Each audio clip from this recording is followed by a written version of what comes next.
Obviously, the former Prime Minister, the whole country in mourning and taking a few minutes silence just to remember. বিনয় মানুষকে কত মহান করে, কতটা আপন করে নেয়। ইংলিশ ক্রিকেটার ইথান ব্রুকস যেন তারই উদাহরণ। সিলেটে ব্রুকসের কাছে একের পর এক সেলফির আবদার। অল্পদিনেই ইথান বাংলাদেশে বেশ জনপ্রিয়তা পেয়েছেন, যার শুরুটা হয়েছিল মাহবুব আলী জ্যাকির জানাজার পেছনে দাঁড়িয়ে। তবে সবাইকে অবাক করে বেগম খালেদা জিয়ার গায়েবী জানাজাতেও ইংলিশ এই ক্রিকেটার হাজির হয়েছিলেন। প্রশ্ন ছিল সেই মুহূর্তে তার মনে কী চলছিল। প্রথমে জ্যাকির মৃত্যু খুবই দুঃখজনক ছিল। এত মানুষ যেভাবে শ্রদ্ধা জানিয়েছে সেটা দেখেই আমি দাঁড়িয়ে গিয়েছিলাম। তবে বাংলাদেশের রাজনীতি খুব বেশি জানি না, কিন্তু সাবেক প্রধানমন্ত্রীর মৃত্যুতে পুরো দেশের মানুষ শোকস্তব্ধ ছিল, যা দেখে আমি তার প্রতি শ্রদ্ধা জানাই মানবিক দায়িত্ব বলেই মনে করেছি। জানাজার পেছনে দাঁড়িয়ে থাকা এই বিনয়ী দৃশ্য নেট দুনিয়ায় ভাইরাল হয়ে যায়, মন কাড়ে দেশবাসীর। অচিরেই মানুষের মনে জায়গা করে নেন ইথান ব্রুকস। মাঠের ক্রিকেটেও নজর কেড়েছেন ইংলিশ এই ক্রিকেটার। দুর্দান্ত ফিল্ডিংয়ে মুগ্ধ করেছেন সিলেট টাইটান্সের সমর্থকদের। শামীমের অবিশ্বাস্য ক্যাচ নিয়ে ইংল্যান্ড থেকেও মেসেজ পেয়েছেন। ইথানের মতে যে ক্যাচ তার ক্যারিয়ারের অন্যতম সেরা catch.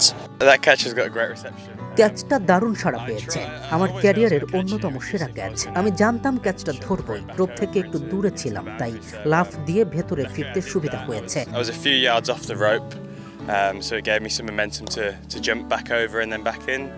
So yeah, to catch it and then obviously for it to go. অনলাইনে এত ভাইরাল হওয়া আর দর্শকদের ভালোবাসা পাওয়াটা সত্যি দারুণ। একই নেটে ইথান ব্রুকসের কোচের ভূমিকায় ইংলিশ ক্রিকেটার ডেভিড মালান, যিনি ক্যারিয়ারের শুরুতেই বিপিএলে অংশ নিয়েছিলেন। মালান আর্চারদের মতো ইথান ব্রুকসও বিপিএল দিয়েই নজর কাটতে চান, একদিন ইংল্যান্ড দলেও সুযোগ পেতে চান। Yeah, look, this tournament's been a great pathway for players.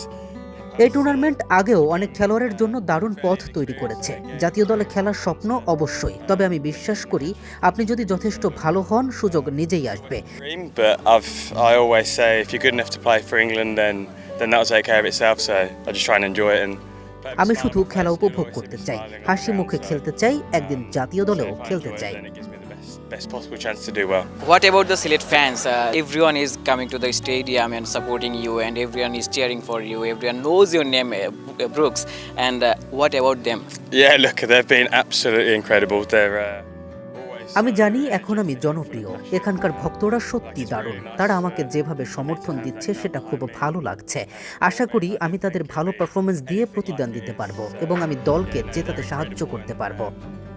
I'm very lucky to, like I said, play for Sylhet and for them to be crazy for me. Cricketer হিসেবে ইথান ব্রুকস কত দূরে যাবেন কে জানে, তবে মানুষ হিসেবে পৌঁছে গেছেন কয়েক কোটি ক্রোশ।